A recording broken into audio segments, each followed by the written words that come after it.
Good afternoon and good evening. This is Dr. Scott Werden, the TOS guy, and today we have the very first in our special series we're going to be trying to introduce a patient, a TOS patient, and let her tell her story.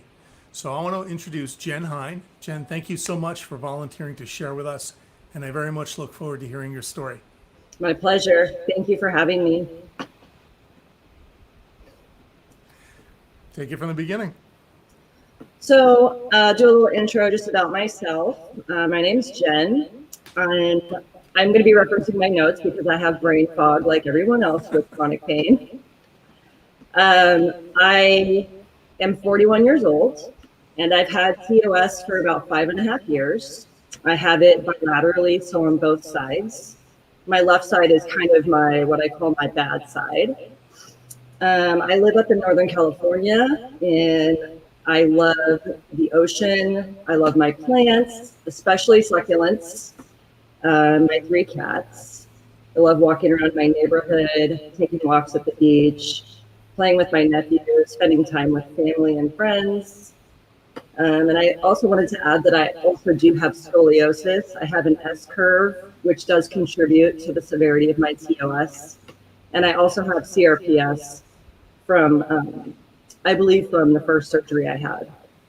So that's kind of a little intro about me.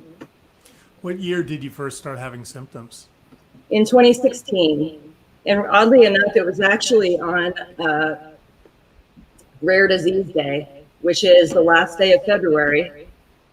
So appropriate. I woke up with migraine and a really stiff neck and some nerve pain in my arm and hand, which I didn't recognize as nerve pain at the time because I really hadn't had it before.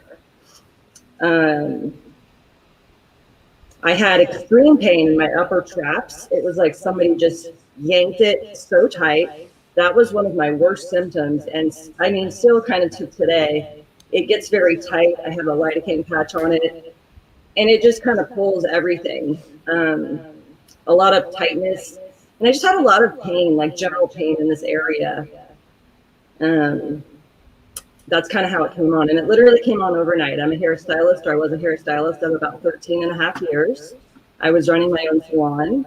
I was definitely working too much. But yeah, I woke up one day and I literally woke up and couldn't do my job, couldn't really do anything. It was really crazy. So did you go into work that day or the next couple of days, Jen? No, actually, this was on a Sunday, and hairstylists always take Sundays and Mondays off. Right. So I was supposed to actually go see my family that day, but I had to cancel. And then the next day, I went to a chiropractor that a friend of mine had recommended. Excuse me. I have a local chiropractor who I love, and I've been going to for probably about 7 years. But he was busy, and I needed to get in because, I needed to get back to work and back to my life. So I wanted to get this handled because I thought, oh, it's just my neck. I'll go get adjusted a few times and I'll be back to work. Ha ha ha. So she was doing really intense and kind of violent adjustments on me. Things that looking back were definitely counterproductive for TOS. And of course, she kept telling me like, oh, you'll be back to work at the end of the week. So I just kept kind of rescheduling clients. And it felt horrible to have to tell people over and over, I'm sorry, but now I still can't come in. And I didn't know what was going on, so I couldn't say I have this problem. So, So the chiropractor never said, I think you've got muscle strains or a neck sprain, never came up with a diagnosis? Eventually, did you think about that at the time, or did you just kind of leave yourself in the hands of the chiropractor? Well, I went to her for about 3 months, and about 2 months in, I said, look, we need to figure out what's wrong. And I'd been doing my own research at this point. I said, maybe I have a bulging disc. Like, is it worth getting an MRI? And she said, oh, okay, yeah, let's do that. And then when it came back, I had like a 1 millimeter bulge at, I believe, my C5, C6, which technically isn't big enough to mean anything to anybody. So at that point, she was clueless to what happened to me. And she told me that she took my x-rays and my case and talked to a bunch of top chiropractors, and nobody could come up with anything. which makes me think she probably didn't do that. And so after, 3 months of this, I just had enough. So I went back to my original chiropractor. I was able to get in. And within about 5 minutes of him talking to me, he said, I think you might have this thing called thoracic outlet syndrome. And who is this chiropractor, if you don't mind using his name? Not at all. His name is Dr. Kenneth Thomas. He's here in Pacifica, and he's a wonderful man. He knows a lot about the nervous system. You mentioned him before to me, and you always speak very well of him. So I guess that was fortunate that you went back to him. Absolutely. I'm really grateful that I did that. Yeah. So he said TOS, and that was the first time you had ever heard of it, I'm sure. I had never heard of it. So I went home and, started researching and trying to find out what was going on. And it just was like, wow, this is exactly what's happening to me. After, this was in June, so maybe 3 or 4 months after my symptoms had started. So, so when you started reading about it, what did you think? Were you surprised? Did you think it was something weird and rare? I definitely thought it was something weird and rare. I'd never heard of it. And when you look it up, it says, I don't know if it says very rare or just rare. I believe it said it was like 1 in 200,000 people or something like that. But I'd never heard of it, and I didn't know anybody else who had it at that time. Just for the sake of our audience, do you believe now that it's rare?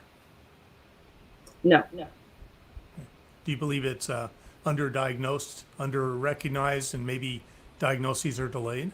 Massively, yes. I think a lot of people have this, whether it's, very, like the symptoms are very little and maybe it's just escalated at certain times. Other people have it really bad. There's a big spectrum of the way people, feel when they have this, whether they have symptoms in their arm or just up here. And so it's a big. Great point. Very variable in different people, variable within one patient at different times of the day, Absolutely. different times of the week. Very, very good point. We're going to discuss a little bit later why you know so much about different patients. But let's go back to when you saw Dr. Thomas. He said, I think this is TOS. What was the plan at that point? So at that point, I called my primary care physician because he said, you need to get in, you need to see a doctor and probably start going to physical therapy. So I called my primary and I said, look, I need to get in. And so the first thing was they sent me to an orthopedic specialist because even though I had said the thing is TOS, my doctor had to Google that. And so, at first everybody thought it was my neck. It's got to be your neck. You're having symptoms down your arm. It's got to be your neck. I mean, I heard this for probably 16 months. I went to the orthopedic specialist. She couldn't find anything. I got a cervical and thoracic MRI and they couldn't find anything. So at that point, I was sent to a vascular specialist at Stanford. May I interrupt for 1 second? I hope you don't mind my interruptions. No. It's just that you have a lot of detail in your story, and you bring up some really interesting side paths, and I'm trying to draw threads that match some other people's experiences. When you had the cervical spine and thoracic spine MRI and they came back negative, how did your doctor react? What was their plan? First of all, they said, well, it's great news. We didn't find anything. And to me, that wasn't great news. And because Dr. Thomas had said TOS, they're like, well, let's get you in to a TOS specialist so that we can rule that in or out kind of thing. Good. So they didn't quit. That's a good thing. No. Well, I wasn't going to let them quit. I was very much determined to get to the bottom of this. We have heard stories from lots of patients that they'll get back some imaging studies and their doctor will start saying, look, not finding anything, maybe you just need to relax. I'm sure you've heard that story too. It's just very good that your personality being the way it is, that either you wouldn't let your doctors quit or they didn't. But I'm very glad to hear that they say, we don't know what's going on. We'll find you somebody. So yeah. That's good. Yeah, definitely. I got lucky there. I have a really good primary care physician. And I think that helps a lot because she's kind of the gatekeeper to my care. It's very important. It is very important because often with TOS, we have so many different specialists pitching in, and they deal with this little corner of the world that so few people deal with. So for your primary care doc to be that intermediary, to put all those opinions together, what I always say is to be the quarterback. That's really, really good for patients. And not everybody has a primary care doc like you. I know, it's really unfortunate. But So back to what you said about you were like referred to a vascular surgeon. Oh, I'm sorry. Go ahead. well, I was just gonna say, the thing about I can tell you that throughout my journey, the medication I've been offered the most is antidepressants because it's constantly, you're depressed, you have anxiety, which is true, but I have anxiety and depression because of, I got my life yanked away from me overnight. It's not the cause, it's because. Right. Yeah, so at that point, I went to a vascular surgeon at Stanford, and I told him all my symptoms. And, I didn't have a ton of nerve pain in my arm and hand unless I really exacerbated it. Most of my pain was kind of in my trap and my neck and my shoulder. So he thought, based off of that, that I didn't have TOS. And some other symptoms I was having migraines. I was having vertigo that I'd never had before, really crazy vertigo. Did he think those were unrelated to TOS? He said that TOS is only in the arm and hand. And if you don't have symptoms in your arm and hand, and if you have a bunch of symptoms up here, it's not TOS. What do you think about that? Well, I don't think it's true. TOS causes like a chain reaction. It's like a domino effect. One muscle gets upset and then it's like bing, bing, bing, bing. Everybody wants to come to the party. So, I talk to so many people who have migraines. I've talked to other people who have vertigo from it because things are being compressed and squeezed. And so I don't think that's true. I think, it can be an array of symptoms. Not everybody's going to have all those symptoms, but some people will. For the sake of our viewers, I would say that, and this is where I get to speak a little bit because I have a little bit of practice and training. The literature clearly supports what you say, Jen. Headaches are common in TOS patients. Now, headaches are common in general. So just because you have a headache doesn't mean you have TOS. Let's look at it the right way. Right. But I've known patients in a big healthcare system around here who were told, you can't have TOS because you have a headache, which is nuts. That's the medical term for it. It's nuts. I like that. Dizziness, ringing in the ears occur. And we do believe we have some inklings why. There's a lot of venous drainage that comes out of the head and neck and shoulders and has to pass through the thoracic outlet. And there can be degrees of compression of those veins that lead to a backup in blood. This is actually something that's become more interesting to people over time. There was a doctor in Italy who thought that multiple sclerosis was caused by this backup of venous blood flow.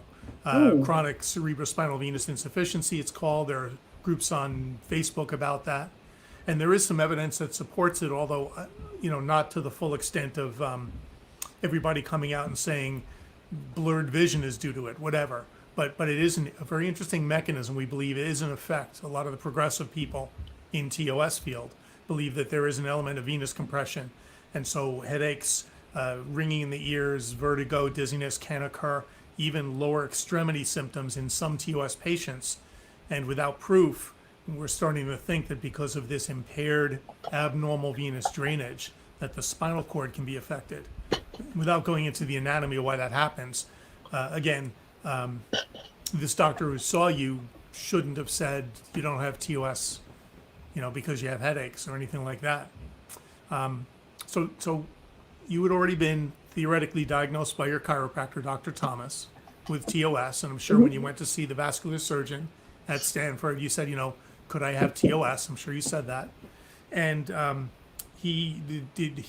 much time did he spend with you? How thorough an exam did he do? How did you feel in general about the way you were treated at that time? Well, he didn't do a physical exam on me. And I know that there are a couple of physical exams because I'd had them done before. Well, no, I've had them done since. But what he said was, I don't think you have TOS, but I think you should go to physical therapy for TOS because I think it will help your symptoms. So, you know, he just kind of wrote me off to PT and was like, see you later. I didn't feel seen or heard. I felt very dismissed. Sorry. Now that's interesting because you had the first chiropractor who didn't give you a diagnosis. You had this vascular surgeon who didn't give you a diagnosis but advised treatment. So the vascular surgeon, sorry to cut you off, but the vascular surgeon, I asked him, you know, what do you think about me doing acupuncture? What do you think about me, my chiropractor? And he said, well, I don't believe in chiropractors. Okay. So I kind of left there spinning around like, okay, like, so now what? That's hard. So it's really hard. You know, you go to a doctor to try to get some direction and then, you know, leave feeling more confused than ever. Right. It's not great. So you went to physical therapists. What did they think? Or what did he or she think? I went to a physical therapist at Stanford, and he told me that he didn't think I had true TOS because he had seen it before. And, you know, he kept doing things that were hurting me and telling me, like, this shouldn't be hurting you. He was very dismissive. Again, like, told me, oh, you don't have true TOS. But he's not a doctor, you know?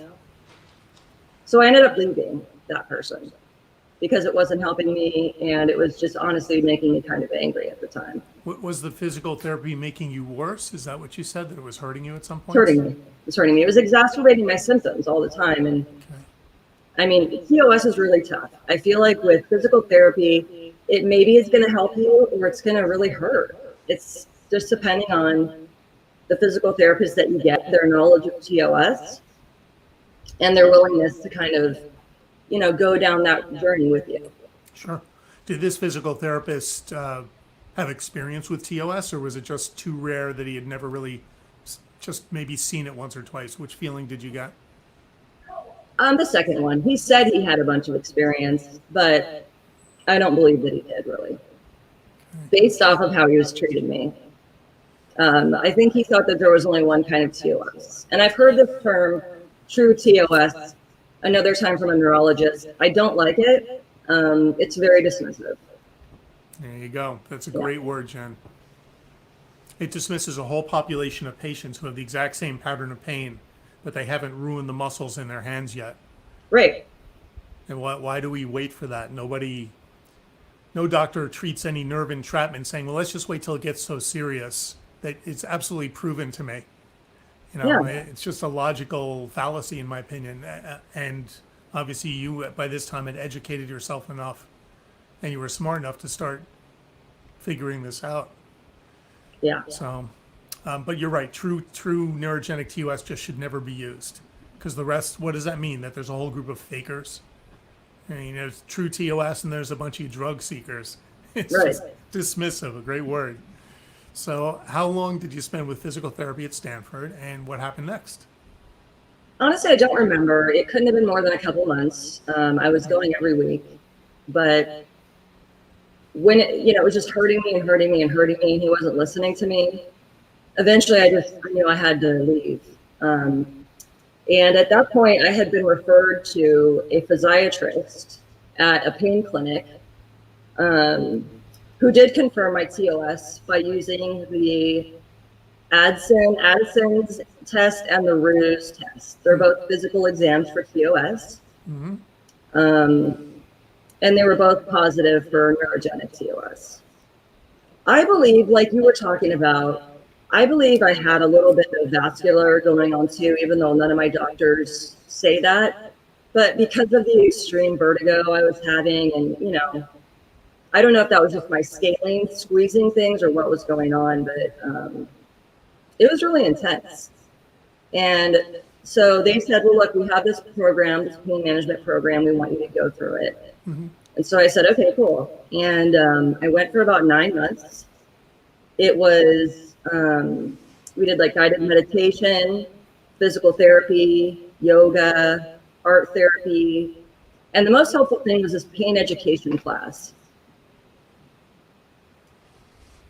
Sorry. where they would teach us about how pain works in the brain, how pain signals are sent. It was really helpful to understand what physically is going on in your body. That's something I like to know. The unfortunate thing about this group was they were really, really anti-surgery. So I, in my mind, was like, well, I'm never getting surgery. It's going to ruin my life.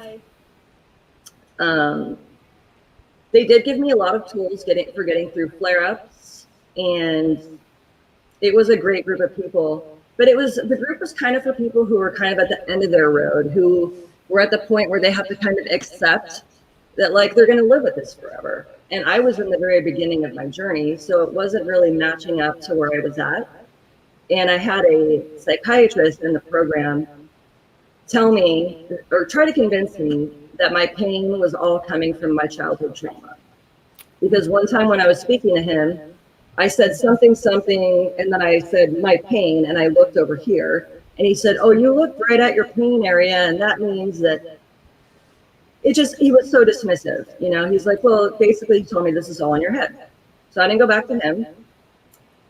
And I kind of like, they just kept trying to push me towards acceptance. And I was like, no, I want to get back to work. I want to resolve this. So, basically I just had to leave the program. I became unable to go. So over time, I got worse and worse. When I first had TOS, I could still drive. I could still go to the grocery store. I could still, do things for myself. But over time, my pain got worse and I became more and more disabled, to the point where I couldn't even be in a car long enough to drive to this place, which is 25 minutes from my house, let alone sit there for the 6 hours. And so I was feeling very lost.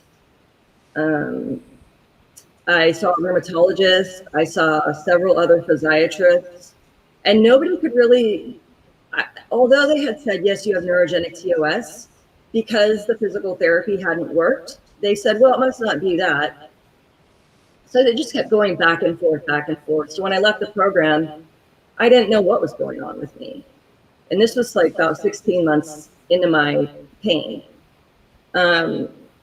Luckily, I was referred to have an EMG with somebody who's really good at EMGs at Stanford. And she told me, like, basically my medial antibrachial cutaneous, the MABC nerve, was non-responsive. She said that's positive for TOS, and she nearly jumped out of her chair. She was so surprised that I had, so she said it's only like 1 in 1,000 people who have severe compression that show this. And at that point, I was like, I was like overwhelmed. So let's clarify for our listeners. So this is a type of EMG test. And she said lots of patients come with TOS and 1 in 1,000 have a positive EMG. Is that a fair? Yeah, I've only met a couple other people in thousands of people that I've met with hundreds maybe, who have tested positive on an EMG. And it's really frustrating for people, because that's one of the first tests they send you for, and then it comes back negative. And then people said, well, you must not have TOS, which isn't true. Absolutely. So I guess I got lucky on that. Absolutely true. What'd you say? That's absolutely true. And that is the reason that we have true and disputed TOS. This was this guy, Asa Wilborn, at the Cleveland Clinic, guy with a good reputation, but he's the guy who said, if the EMG is negative, you have disputed TOS. Well, he was the only person disputing it, but it became easy for a lot of people who don't know TOS to say, it's disputed. I don't need to spend my time learning all this very difficult anatomy and stuff. So Right. it really sets people back. To this day, we get a lot of physicians who just roll their eyes at TOS. We get patients all the time from insurance companies who say we're not doing any imaging until we do an EMG first. And you can argue till you're blue in the face, but that is the status quo. And from a patient's point of view, if you get a negative EMG, now you have a higher hill to climb to convince your doctor that you have TOS. Right. It's just too easy to dismiss again. So you did have a positive EMG though. And what happened after that? Well, I was like overwhelmed with happiness that this woman finally was like, you solidly have this. And I literally started crying. I hugged her. About 5 minutes later, I started crying because I realized like this is not a good diagnosis to have. And like, now what? Because this group had been so anti-surgery. I had already tried physical therapy. So I was feeling like, well, what do I do now? So at that point, they were like, well, you need to go back to see the Stanford doctor again, now that you have this positive EMG. Because at that point, basically, I have TOS that can't be disputed. He was the only vascular surgeon, quote, in my network. So I went back to him. At this point, this was about 16 months after the pain started. I was in so much pain, I was basically bedridden. I really couldn't do anything. And I was being given anti-inflammatories. I was being given nerve pain medication. You know, I was offered antidepressants at the time. I wasn't taking them, but I was never given pain medication. So I was just really, really suffering to the point where I was bedridden and I couldn't do anything.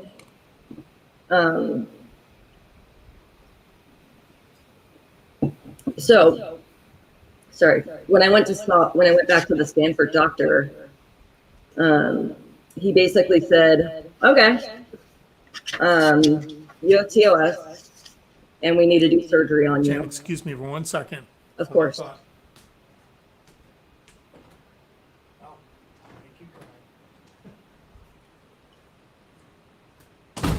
My son brought me a drink. Oh, look at you! Delivery. They know that I'm up here locked in for some reason. They don't know if it's for good or for evil. So now you go and see the Stanford doc again, the one who had said, I don't think you have TOS. How did he respond to this new objective information? Well, I mean, basically, I told him, look, I have TOS and I don't want to hear anything else because I have it. Like, now I have a piece of paper saying I have TOS, so you can't tell me I don't. And he was like, okay. And we basically just okay? talked.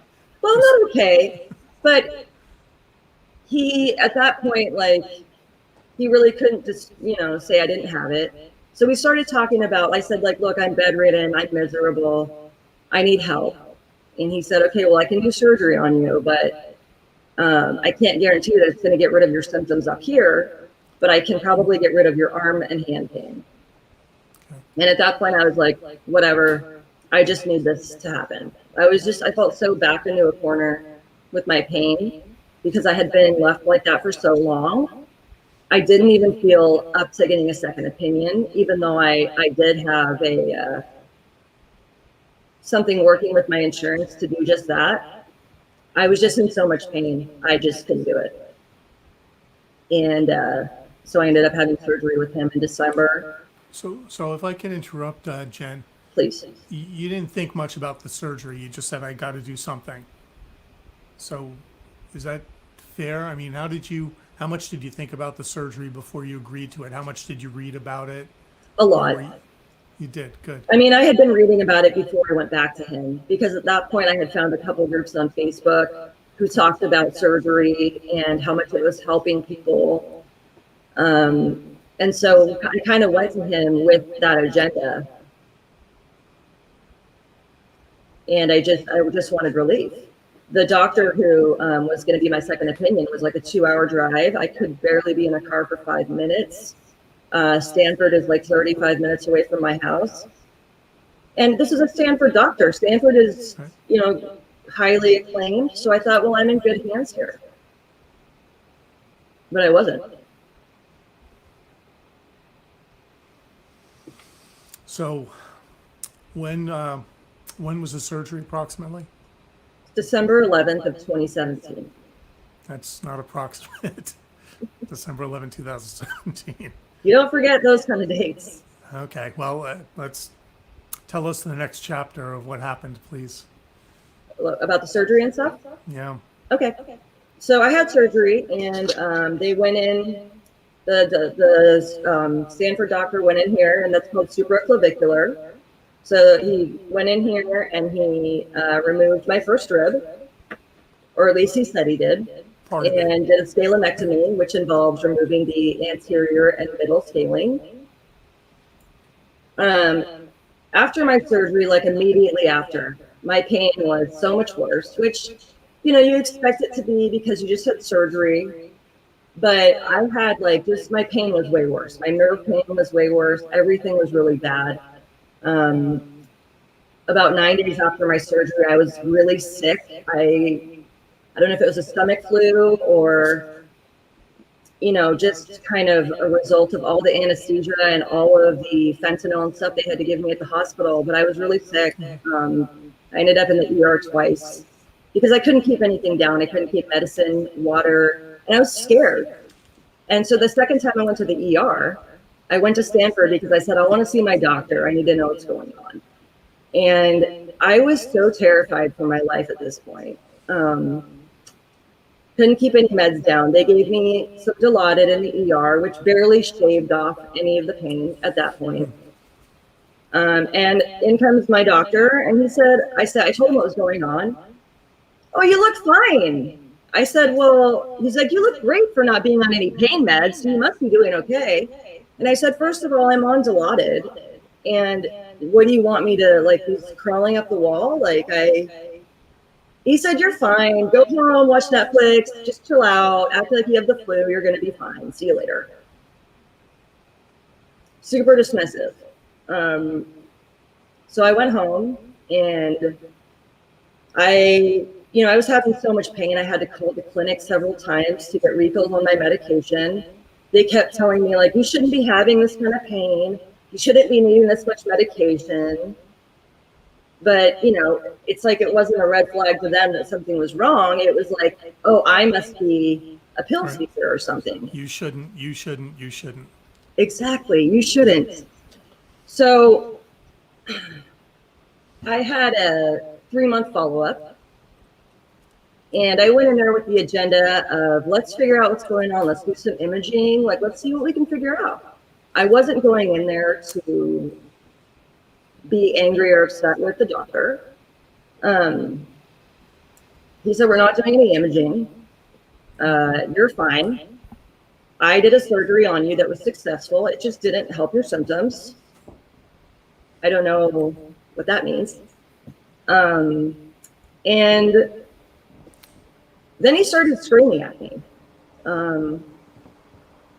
It was just a really bad appointment. He screamed at me, he yelled at me, like berated me, he bullied me. I was hyperventilating. I had a panic attack after. It was terrible. And he blamed everything on me. And when I left, he wrote, Jen is a mental patient who's a pill seeker. So at that point, I said, well, I'm not going back to him. So I decided to get a second opinion. Wow, that's the understatement of the year. Yeah, first of all, I'm so sorry to hear that happened to you. Obviously, we're trained to get past our personal issues. The surgery, as you said, writing down the surgery was successful. How do you define that if the symptoms didn't go away? You know, what the patient expired, but the surgery was successful. I billed successfully, whatever. Mm-hmm. So that's really difficult for me to hear, especially because I know how much pain you and other TOS patients go through. And, you know, I guess he really wasn't convinced you had TOS. So on he top wasn't. of, He didn't say that. He said, oh, you must not have had TOS if my surgery didn't work for you. Okay. So he didn't say, I'll refer you to a different type of doctor to address the pain at that point? He said you should go to pain management. Okay. And he did refer me to Stanford Pain Management. You know, I went to that place several times and they just wanted to give me antidepressants. I kept telling them I was having all this pain from TOS. They didn't believe me. I kept leaving like in tears and upset and angry. And I'm not going back there. They weren't listening. But luckily, I was able to get a second opinion. My insurance finally came through. And I went to see Dr. Humphreys up at UC Davis. Dr. Misty Humphreys. Dr. Misty vascular Humphreys. surgeon. who's an amazing person, an amazing surgeon, and just a very compassionate doctor. She really cares, and she truly wants her patients to get better. And if they don't, like, she's cried with me before. She's just incredible. And like, to compare it from the first doctor, night and day. So when I went to see her, she said, I don't really know what's going on with you, but let's do an x-ray. And what she saw was that Dr. Lee had only removed half of my rib. Why, I don't know. In the report, he said he removed the full rib. She said, okay, well, we need to get that out of there. So I think you need to redo surgery. And so. And about when was this? Surgery? This was about 8 months after my first December of 2017, December 11, 2017. And then it was about 8 months after that. Yeah, it was around, I can't, you know, it's funny, I can't remember the date. That's okay. So 8 months gives us a time frame. Right. You're struggling through all that. Dr. Humphrey said it looks like there's too much rib in there and went back in. Is that correct? Yeah, so she went back in. She went transauxiliary, which is through the armpit, because the idea at that point was, you know, you have half a rib left. Once we get that out, you should feel better. So she went in, removed the rib, and it did. When I woke up from my first surgery, I had a lot of ulnar pain on the back of my elbow that I hadn't had before that never went away. When I woke up from my second surgery, that was gone. Nice. So I could tell that like she had decompressed things. And I felt better. I did physical therapy, but at about 10 weeks, I started feeling worse again.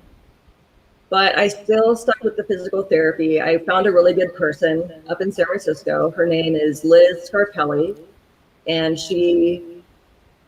I went to her for a year after my second surgery. Just keep trying to get better. She knows TOS, by the way. Yeah. She's not just a physical therapist. She's a physical therapist who's very aware of TOS, has a lot of experience. Do you know her? Which makes a big difference. I know of her, and I've never met her directly. I know She's that great. She works with Dr. Newkirk a lot, who's up in Marin. Yes. And several of the other doctors that we work with in the area. Can I ask you, did Dr. Humphreys make any comments after she did surgery? Did she find anything that she thought would be helpful during the surgery? Yes. So she told me that when she went in there, what she found was that the inferior trunk of my brachial plexus had just been rubbing and scraping on that cut piece of bone every time I moved my arm. And so that's why I was having so much pain. And so she took the rib out and cleared that up, but I had tons of scar tissue on my nerves and obviously trauma. Yeah, tons of scar tissue from the first surgery or after Dr. Humphrey's surgery? From the first. Okay. Yeah. Yeah, that happens. Just to add in for all our listeners, we do know that there are different approaches.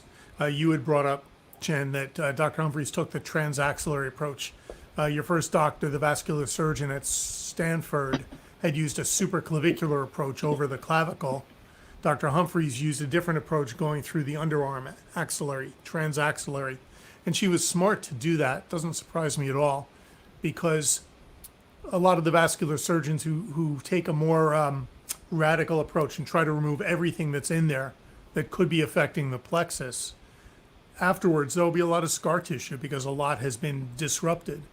So a lot of these people don't like redos, a redo of a previous surgery, because there's so much scar tissue. There's no normal tissue plane. It's hard to tease things out. It's a difficult surgery. So Dr. Humphreys tried a different approach to avoid the scar tissue as much as possible. But it's not surprising to hear that there was scar tissue in there from the first surgery. That's one of the issues you deal with if you take a more aggressive approach. Right. So now you've gotten the surgery. She found some of the issues she thought were explaining symptoms. You woke up feeling better. You went to see Liz Scarpelli for a year, did you say, in San Francisco, the physical therapist? Correct. And I will say too, the transauxiliary approach is a million times easier to recover from than the supraclavicular, because when they go in here, it's described like going through a layer cake. They have to move all these things out of the way, your muscles and all this, and things, when they put you back together, it's a constant spasming up here. And I could like barely move my neck after that first surgery. After the transauxiliary, you don't have any of that. So So there I are agree that, advantages and disadvantages to each. I'll yeah, just say that. And of course, yeah, every person and every procedure is a little bit different. right, Even if you take 5 surgeons who do the supraclavicular approach, they can do it in somewhat different ways. yeah, So, a sample size of one, just your case, I think we should be cautious. We want to be cautious about which was the best approach. Maybe if Dr. Humphrey saw you first, she might have taken a different approach, supraclavicular, yeah. and maybe she wouldn't have done it as radically. Maybe she would have done it differently. It's a little hard for us to know. So I'll just caution for all our viewers that there are many variables here. It's not an easy decision. So Definitely. And you want to see a top doctor who's going to make those decisions with you based on your specific case, not just who's going to stamp the same surgery on everybody. It's like you said, it's different for everybody, and this isn't necessary for everybody. I will also point out, and I've said this before on our live streams, Dr. Humphreys, who is, her personality is tremendous. She's very smart. She's very caring about her patients, very dedicated. She's one of the few people I know who will take different approaches. A lot of TOS surgeons have their one approach that they've perfected. They do it all the time. And they'll say, I've been doing this for 20 years or 30 years. Why should I change? That's Right. what I'm good at. But Dr. Humphreys has more than one approach. And we haven't done many patients together. We do some, and she will use the imaging along with her clinical judgment to say, maybe I need to take this approach or the other approach. That's a pretty big deal for me Yeah. because TOS is so varied. It's different in different people. There is no Absolutely. one TOS. We know No. this from 200 years of history in the literature. So anybody now who's turned TOS into one disease with one approach, I think you're going to find some patients won't respond as well to that. So yeah, nothing but good things to say about Dr. Humphreys, and I'm not surprised that she started solving the issue. Yeah. So I'm interrupting her story now. We'll go back to seeing Liz Scarpelli. Did the physical therapy she did make a difference for you, do you believe? Well, I got my range of motion back. That took about 8 months, which was a crazy long time. But just what it was. She did help me build a little bit of strength, but I had to back off that pretty quickly because my body just wasn't ready. But she really listened to me, and she wouldn't push. She understands TOS, that you don't push through pain. You don't, if something hurts. She taught me to kind of stretch till you feel it and then back off a little. And she taught me how to kind of listen to my body. So I did learn a lot from her. By Yeah. the way, I hope you've seen at the bottom of the screen, we have Patrick, who's been on there commenting and who's mentioned he follows you on Instagram and is following your story with great interest. Oh, I see that now. I'm sorry. I was looking at the other comments. Oh, hi, Patrick. Thank you for watching. We really appreciate it. And Patrick, I don't know, I'll just mention this because I know that we've already talked about this earlier, not on here, but I spoke with Dr. Worden about it. I do a TOS support and awareness group on Clubhouse every Tuesday at 1 p.m. Pacific time. There it is. And then also there's my Instagram handle if anybody wants to find me. I'm always here to talk if you want to send me messages, if you have questions. I just want to help. I can vouch for Jen's Clubhouse. She runs this really nice, in a nice manner, has a lot of different people with different viewpoints, and she just kind of MCs or moderates the whole thing and lets people share. I've been Thank lucky you. enough to participate a few times, and the patients on there are very well informed, and it's just a very positive group that I think is very educational. So if anybody's watching and they want to join a Clubhouse, which is just an audio only meeting, it's very easy to participate. Look up Jen. Yeah, you can do it right in bed, which works out great with chronic pain, so you don't have to worry about how you look or feel. You can just listen or you can talk. There's all kinds Throw of in your earbuds and just lay there and hmm don't have to move anything except your ears. Yeah, so again, thank you, Patrick. We really appreciate you listening. So now you've gone through the surgery with Misty Humphreys, and you've been with Liz Scarpelli doing physical therapy. And then what was the next transition for you? Yes, and I apologize. I have a mint in my mouth because all these medications make my mouth so dry when I'm talking. No trouble. What was you said what was next for me? What was the next stage after about a year after surgery and going through physical therapy for a year with Liz Scarpelli? What happened after that? Well, so I stopped going to physical therapy because basically we got to a point where we realized there's really not much more she can do because my pain was so high. She mentioned that she thought maybe I had CRPS, which is, for those of you who don't know, it's complex regional pain syndrome. And I just want to get a definition because I have a really good quick definition of it. It's a rare neuroinflammatory disease that affects the central nervous system, causing the nerves to misfire, sending constant and intense pain signals to the brain. So it's basically like your central nervous system just goes insane and just is sending the signals constant, sending them even if nothing is wrong in your body. So she said, I think you might have that.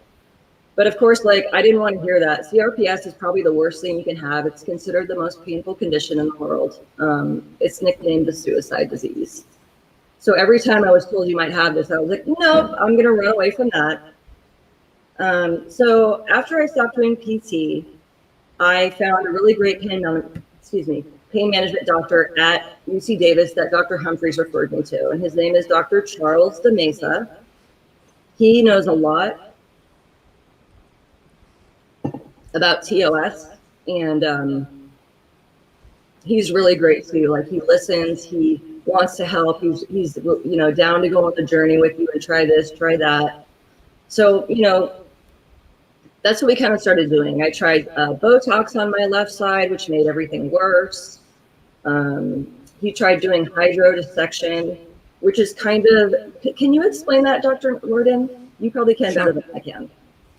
Sure. So after TOS surgery, a lot of patients will get new inflammatory tissue around the brachial plexus. You know how if you cut your thumb, right, it'll get swollen and it'll be swollen for a while.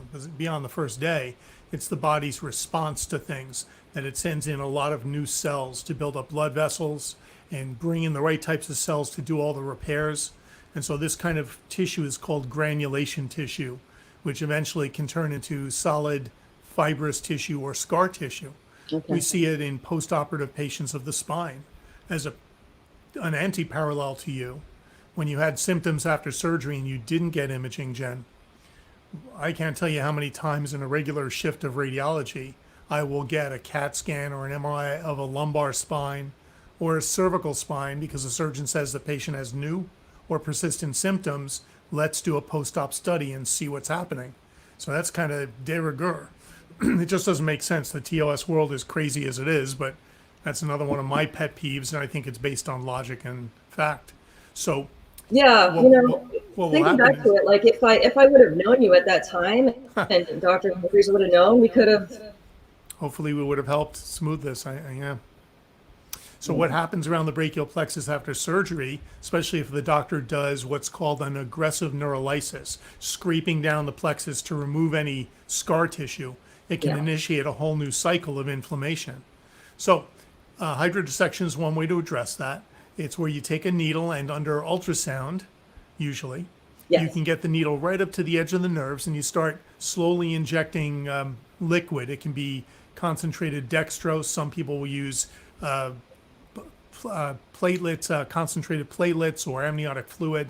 There are a lot of people working with these biologics because they believe if they inject amniotic fluid or stem cells that the body can start a new healing process.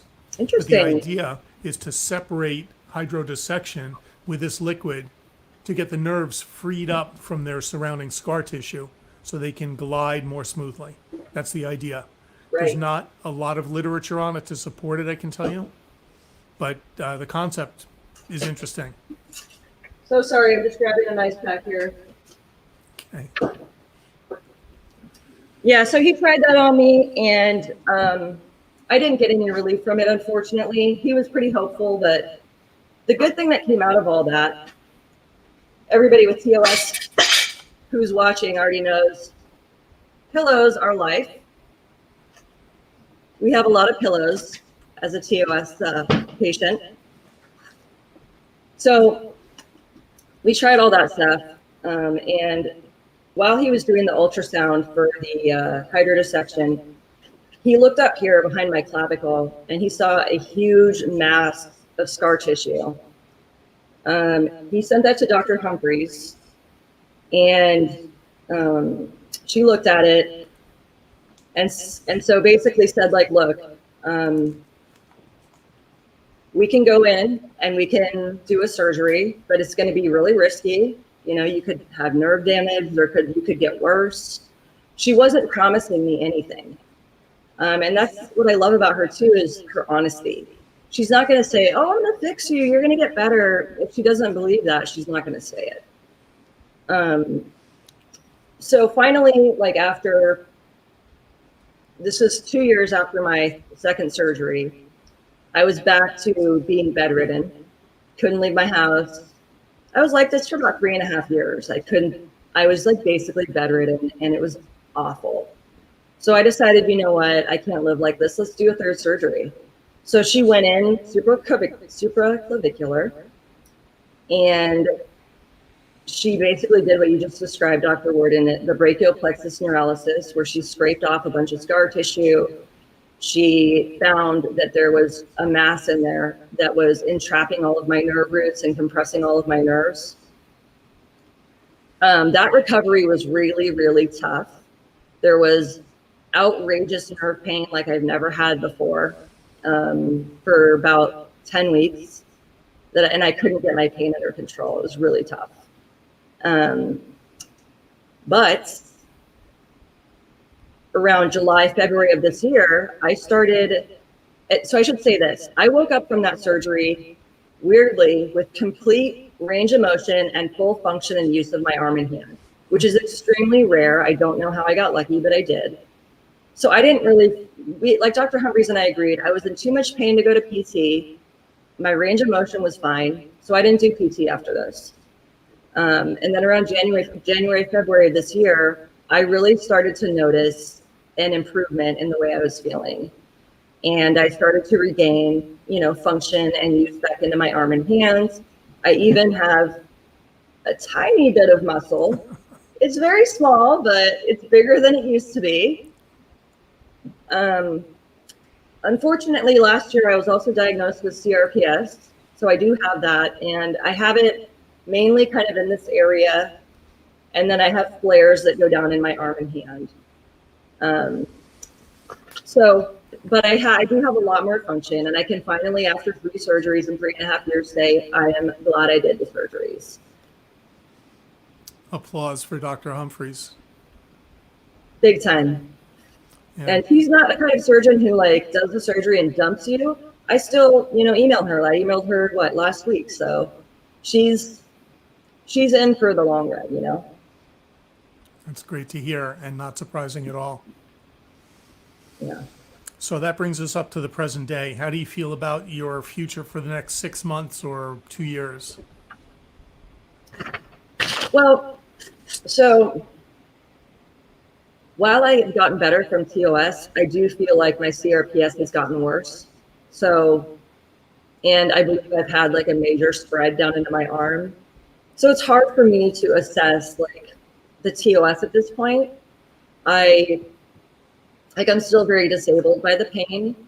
I can't be in a car without excruciating pain. The vibration is just horrible. You can't be a passenger in a car? No.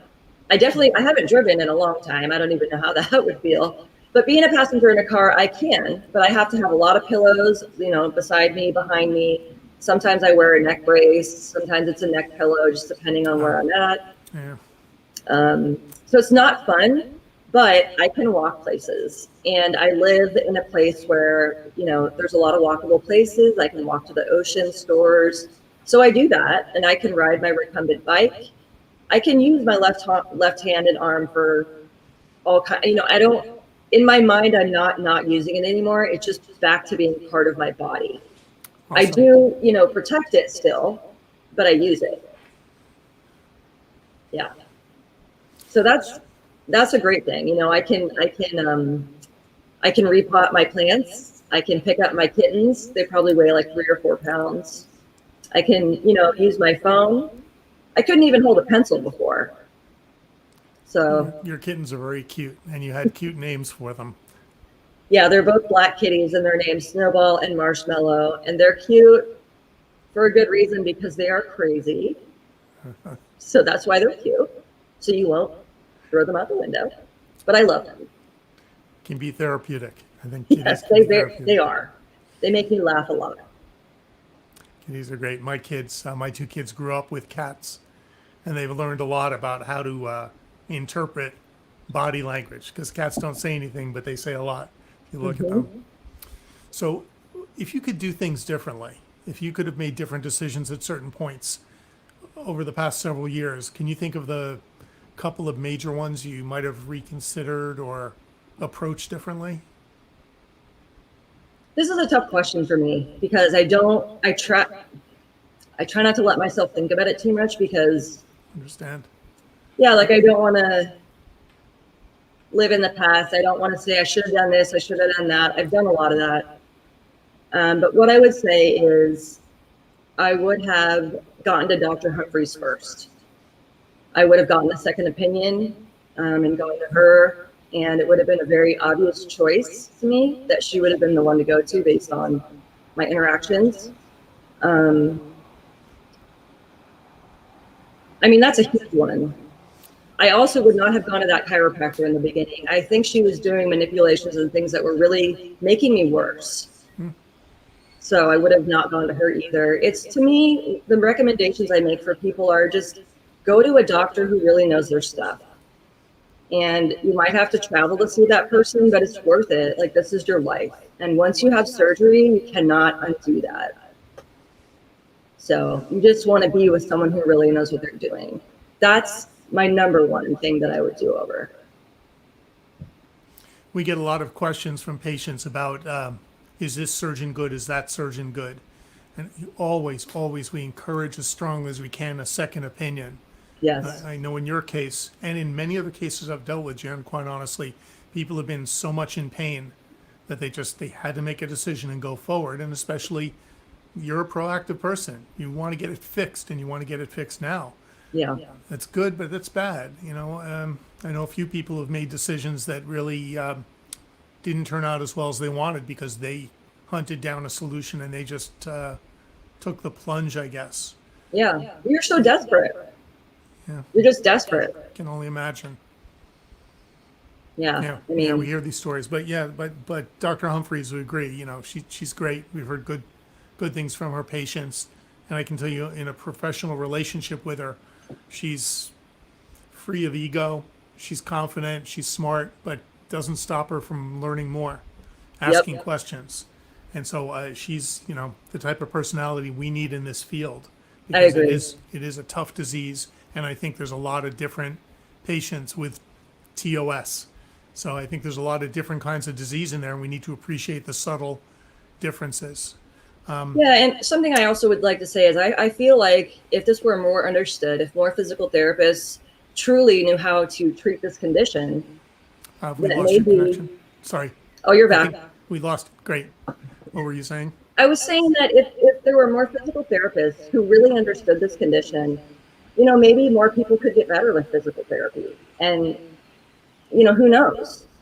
My hope is that we can raise enough awareness about this condition that people kind of know how to advocate for themselves, because you can kind of get lost in the system, especially with something rare. Well, we agree. I don't think it's that rare. I agree Right. also with what you said before, that there are various levels of TOS, starting pretty minimal. And that's when you want to basically know what it is and stop doing what you're doing that's causing it. Right. We also agree that there's a lot of conservative therapy that can work if we catch it early enough, Yes. and if it's treated by the right physical therapist. I will say that there have been, I recorded like 25 or 26 different syndromes from 1818, the first description of it, until 1956. There are a lot of famous doctors in the field of medicine who found different maneuvers that provoked the symptoms and named it differently. And then in 1956, a physical therapist, he hadn't even graduated, I believe he was still a resident, Pete, R.M. Pete, P-E-E-T. He said, look, I've read about this. It's very complex. All the anatomy is complex. It's different in different people. There's so many different syndromes. It makes your head spin. So let's just all lump it together and call it thoracic outlet syndrome. And between those two sentences, I'm like, how did you get from A to B? Right. And so unfortunately, I think unwinding it, it's not just all thoracic outlet syndrome. I can tell you from imaging, I see different things on different patients. And I'm always bugging my referring doctors and saying, can we talk? I just got a text while we're doing this from one of the docs I bugged earlier today. And I'm going to let him know what I see in this patient that's not in other patients. And if he has any questions or any decisions that I can help contribute to, because it's not my patient, I'm not making the big decisions, but I'm a consultant. So if I can help with that, again, different patients have different problems. I don't think they all need to have a surgery where you go in and take everything out. And I don't think there's one surgery for all TOS patients. It's my experience. I'm trained in 2 different specialties, but not surgery, so take it with a grain of salt. But I work with a lot of surgeons and a lot of patients. Yeah, you've seen a lot of outcomes. We have, and we think there's a lot of room for improvement. So I want to ask you one more question. It's a bigger question. Okay. What do you think we need to change in the system, quote unquote, that can make things better in the future for patients finding TOS to start with and then navigating their way through this minefield? Well, I mean, gosh, the whole system is just so messy. I guess the advice that I would give, which maybe isn't your question, but you really, really have to be your own advocate. You have to push. You have to, if you just wait for things to go and people to make appointments and wait for your doctor to figure things out, you're just going to be kind of waiting. So I feel like you really kind of have to be up people's butts a little bit. And I don't know if this is making sense, but you kind of have to keep fighting and keep pushing and keep asking. I want to see this doctor. I want to have this test done. I want to try this. I want to try this physical therapy. I want to go see this person. How the medical system could do that better would be just being more educated about these conditions. That way, when I go to my primary and I say, I think I may have this TOS, she says, boom, here you go. So there are doctors, and I say this all the time, the level of knowledge of TOS throughout all doctors is from here to here. Yes. So you can run into a doctor, you and other patients out there, who says, you don't have a cervical rib, so you can't have TOS. That's just obviously not true. No. But I'm not blaming somebody. I learned about TOS in medical school with this many minutes, and most people I know had nothing about it in medical school. It's been fascinating for me intellectually, but as a human being, we deal with people like Jen and other people who are amazing people, gone out of their way, and some do better than others, some do worse than others. So the reason I ask about the system is one of the things you kind of addressed obliquely, which is awareness. How do people first even search for the term thoracic outlet syndrome? Right.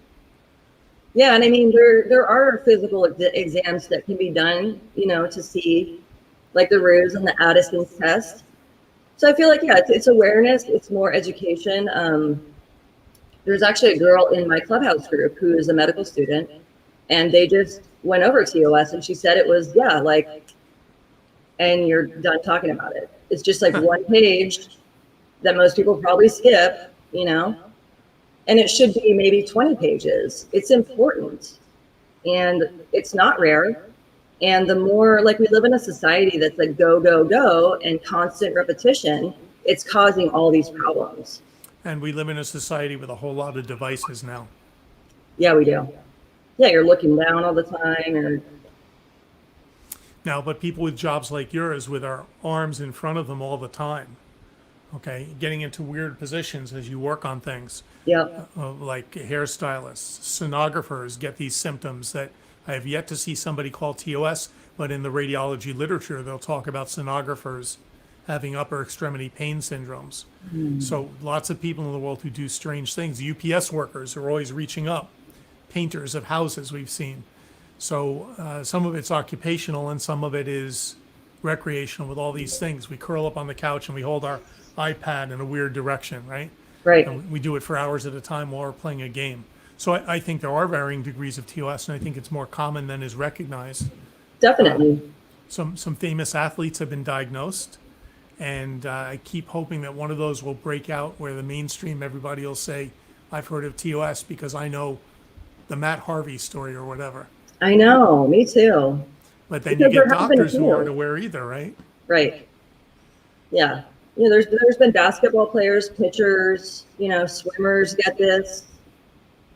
And I can tell you just, I have it on both sides, and the difference in my sides, like my right side is I use Botox I get Botox injections, but even without those, it's really not as symptomatic unless I really irritate it. And whereas my left side, it's just constant. So there's just such a big variation, like you said. And I think that the TOS that's minor can definitely be corrected with physical therapy if you're going to the right person. And if you address it soon enough. That's absolutely really important. Which is why the awareness that people just find that term and then search on a little bit. Like you, we have a ton of patients who say once, took a while, but once I heard about TOS and I searched on it, I said, that's me. Yeah. But it can't happen too late. What about the access we have to tools like social media now? Well, I think it's great. I remember when I met the first person, somebody reached out to me on Instagram who had TOS, and I'd never met anybody else with it. And it just was amazing to feel like, oh my God, I'm not alone. I'm not crazy. Like, this is, somebody else has this. And then I started finding so many more people. It really can bring us together. And it's also a great way to provide information. Like, what doctor do you go to? I live here. Is there a physical therapist near me? So, you know, we all try to come together and help each other on social media. And I think it's a wonderful tool for that. Do you have recommended places on social media that you go to besides your great Clubhouse? Well, the toseducation.org is a great site. There's tons of information on there. If you guys haven't gone, you definitely should check it out. I checked it out and I was kind of blown away at how much information there was. This is run by Herb Rep, toseducation.org. Yeah. And we're very lucky to have some of the doctors we've had on, and now a great patient who's very well spoken. Thank really you. Helps. How about your Instagram? Do you mind if people contact you on Instagram? Oh, I would love that. Yeah, I'm here. I'm send me a message. I would love to connect with people. You can find me on Instagram, Lioness with TOS. Lioness with TOS with underscores. Yep, that's me. And it's a public page. So I really love connecting with people, helping people. I feel like I get at least somebody on a weekly basis coming to me, and they're, you know, spinning. They don't know what to do. And it's just, you know, it's so nice to be able to kind of help people go find a path, find a direction. Because I know, like, when I was going through this, I didn't have that, you know, so I really think it's so important to have support. It's huge. I personally would highly recommend anybody who's watching this reach out to Jen on Instagram and connect. She knows a lot. She's been through a lot, but she knows a lot of resources, and she's very positive. Thank you. I try. Did you see the comment below, by the way, from Julian in Australia? No. At the bottom of the screen, it says, wow, so remarkable how important. You see it now? Yes. So that's a very nice and pertinent comment. Yes. I think that, you know, the level of care that a physician like Misty Humphreys puts into her patients is pretty important, because the disease isn't just take an aspirin and go home and you'll be better type of disease. No. So I do see a question. You mentioned that symptoms became worse with your physical therapist. Can you speak more to that?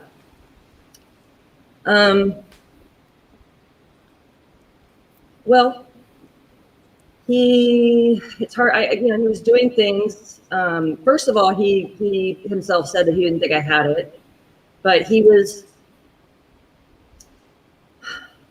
just was having me do exercises that were hurting me. He was pushing me too hard. And then anybody who says, like, I don't think you have TOS, it's just they're automatically dismissing you. I also had a physical therapist tell me, don't let pain take up so much space in your life, Jen, as if this is my fault. He just pushed me too hard. And at that time, I didn't really know how to stand up for myself. I've learned, you know, through the process of doing all this stuff. But really, if something is hurting you, speak up, because you're the only one who knows your body. And if you feel like a physical therapist isn't helping you, stop going and try to find someone else, because they can really make your symptoms worse. I hope that helps with the question. So your first therapist was at Stanford, and you didn't feel they're very experienced in TOS. No. So I would recommend also, when you call to make your appointment for physical therapy, say like, look, I have TOS and I need a person who really understands my condition. Hopefully they will listen to you, because what I get told is, oh, we're all trained on that. But then, you know, actually you get in there and they kind of don't really know. It's best if you can get a personal recommendation from somebody. I feel like that's the best way to find a physical therapist, which is hard. Yeah, you don't want a response like TOS? Sure, why not? Right. Yeah. Well, you mentioned something before about trying to strengthen. I think Steve Talakowski, who trained for years with Peter Edgelow and carries on his torch, who's spoken on this toseducation.org a few times. Yeah. He avoids. I can't hear you.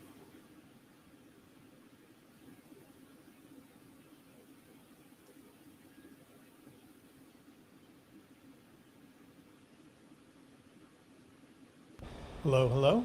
There we go. All right. So Steve talks about how he avoids strengthening for long periods in time.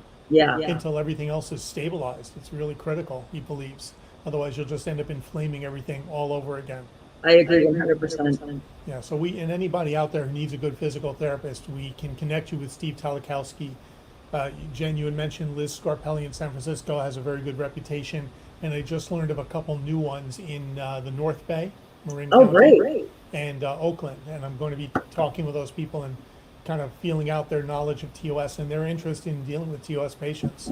So That's hopefully, great. Either through these people or through their contacts in other states, we can help more patients get to physical therapists who really know TOS. So I agree with you completely. Don't just see a physical therapist. That can make things worse. See somebody who's really specialized.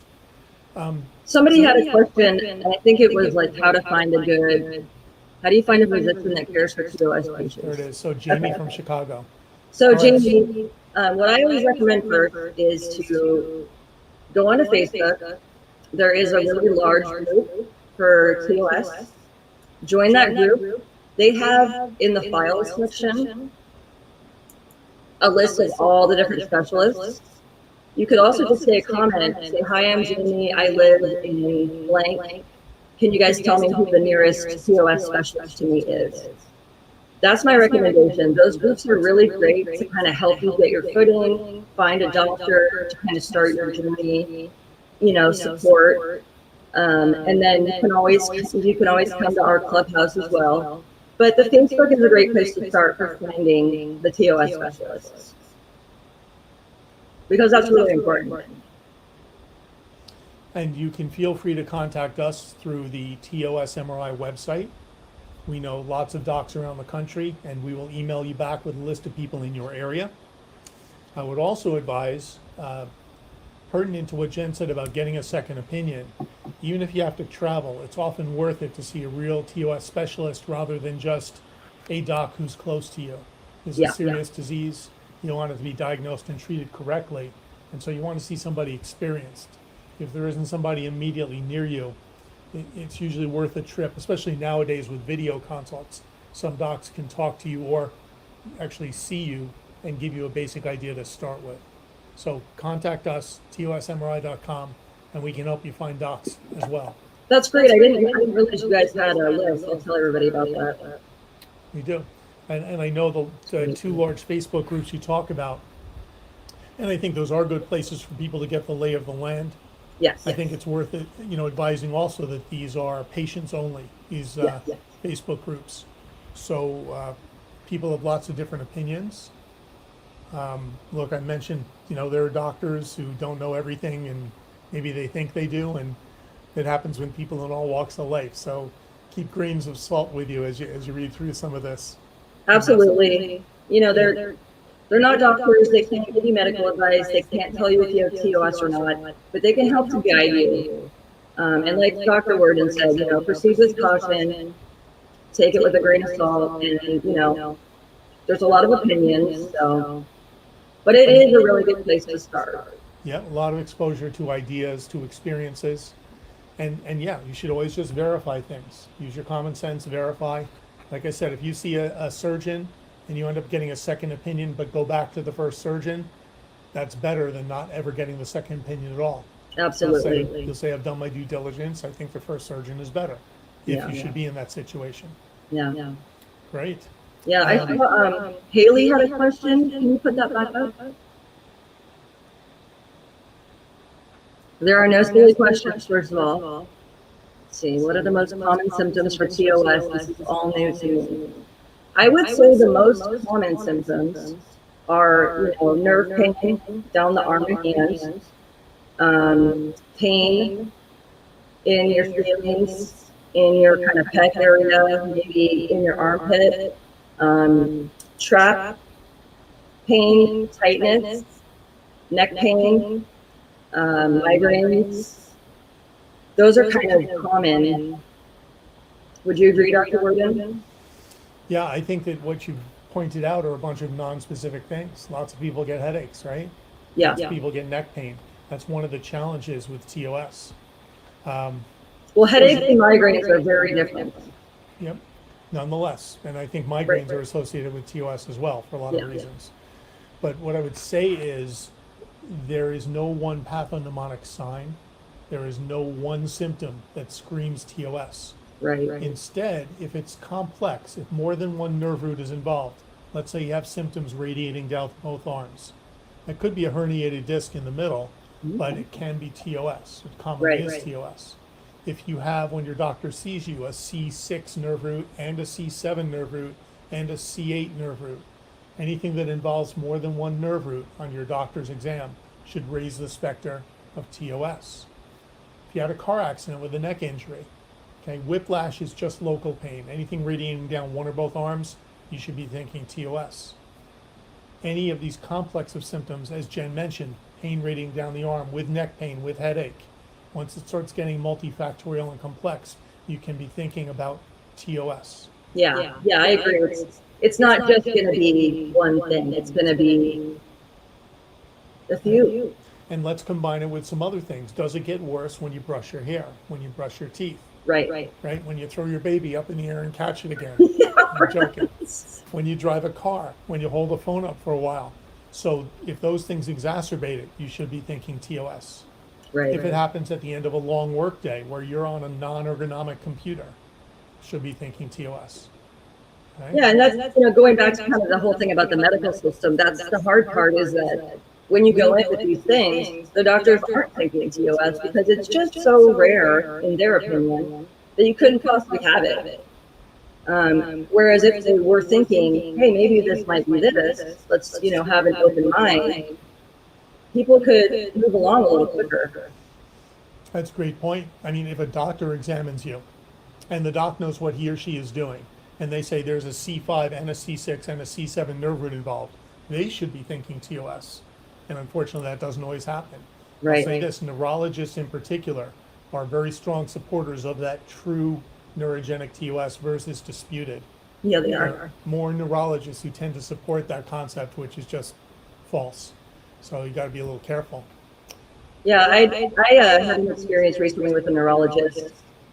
He told me that even with my positive EMG, that he didn't think I had true TOS. He thought I had disputed TOS. So what I heard was, you don't think I have TOS because if I don't have real TOS, I have just, like, what's the definition of disputed, right? So it's just such a dismissive It's a word. type of nerve entrapment where I get to dismiss you. Right. There you go. We have, and I think I've told this story before on our live streams, but doing some medical legal work, there's a doc in San Francisco who used to testify against TOS cases all the time. And I made it my job to kind of educate attorneys who tend to be pretty smart people. So one attorney questioned him and said, so I understand, Dr. S, you're an expert in TOS. And he said, yes, I am. And he said, TOS is also pretty rare. And the guy goes, oh, it's so rare. I've seen maybe one case in my 30 years of practice. To which the lawyer said, well, then how are you an expert? There you go. And the doctor just kind of got angry about it. So we get that a lot in TOS. So yeah, when Jen says stand up for yourself, if you get a doc like that, it says it can't be TOS because it's rare. That's crazy. I mean, you can still see rare cases. That's just someone trying to dismiss you.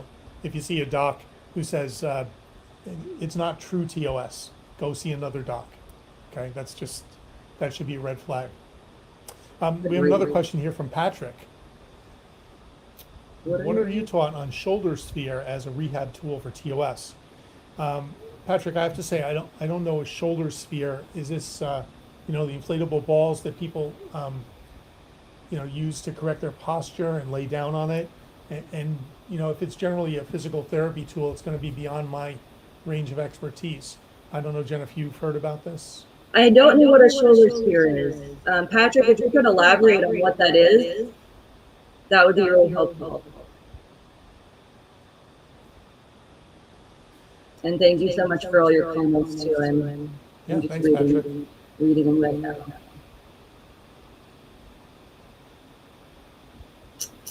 So sorry. So Jen, in the Bay Area, do you feel that we have a good enough supply of TOS specialists and TOS awareness? Specialists, yes. Awareness, no. I just feel in general there's a lacking awareness of TOS. So there's knowledge, but it's concentrated among only a few specialists. Right. Yeah. Like when I met my pain management doctor, Dr. Demesa, who works with Dr. Misty Humphreys at UC Davis, I asked him, I said, so do you guys think TOS is rare? And they're like, well, not here. It's pretty much all we see. So it kind of depends on where you are.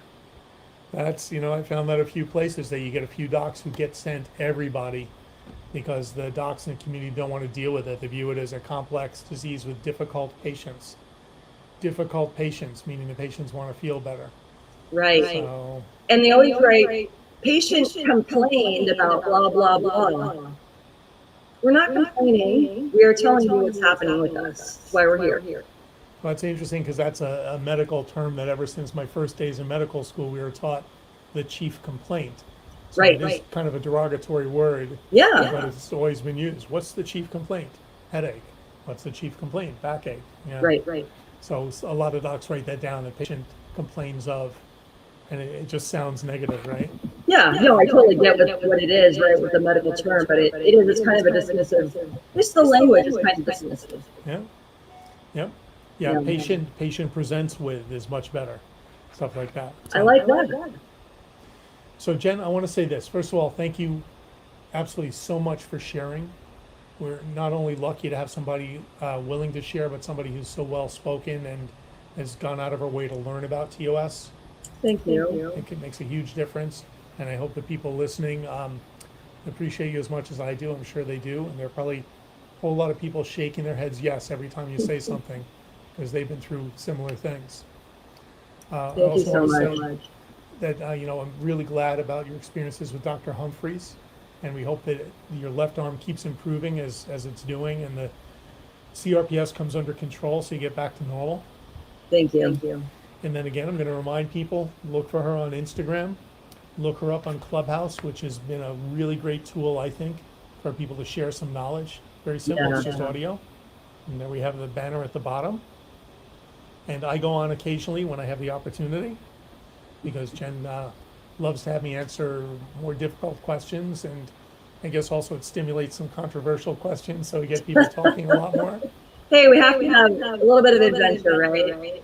It's great. You know what? If you have a viewpoint and someone argues with you about it, if you can hold your ground, you're supporting it even more strongly. And if you change your mind because they have a better viewpoint, then you've advanced anyway. So, Exactly. you know, as long as it's not personal, if someone's saying we need to discuss this, you know, go at it. Yeah. And you're great at fostering that on your community. So I Thank think you very much. the people who are there are very loyal to it. Thank All right, you. and then of course I'm supposed to announce that I'm going to be doing this one, the 5 things every patient should know about TOS, is Ooh. coming up September 14th. We've done one like this before, but since I'm learning all the time from people like Jen, it'll be fresh and new, hopefully.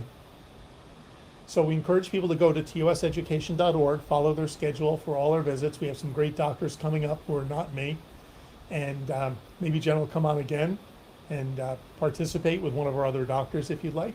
I would love to. Maybe we can aim to get Dr. Humphreys on, because she'll be a great speaker. That'd be amazing. Awesome. If anybody has any other questions, share them now or forever hold your peace. Is that how it goes? Yeah, and Any other just to kind of comments? return the comment, I will say Dr. Worden is a really great doctor and also person. He comes on Clubhouse, donates his time. He's often says I have, 30 minutes, and he ends up staying for 3 hours because we're just asking him so many questions. And this isn't something that he has to do. He's not coming trying to sell us stuff. He really wants to help the TOS community. And I feel like if we could just have more people like you, Dr. Worden, that we would just really. Well, Jen, thank you. You're most kind. I do like to change the world a little bit. I think anybody with kiddies or kids knows about that. You want to make the world a little better place. Yeah. And there are people who've been doing this longer than me, like Dr. Newkirk. Dr. Humphreys is great. And there's some people out there. We just need to connect patients with those docs. Absolutely. We need to have patients see TOS and know what it is. And, I'll tell you a little quick funny story to end my viewpoint, but every time I see a baseball pitcher diagnosed with TOS, it'll be on ESPN. And I'll email the reporter and say, hey, I can give you tons of background information for free.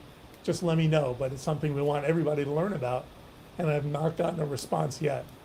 I keep hoping that one of these times one of the reporters will get back to me.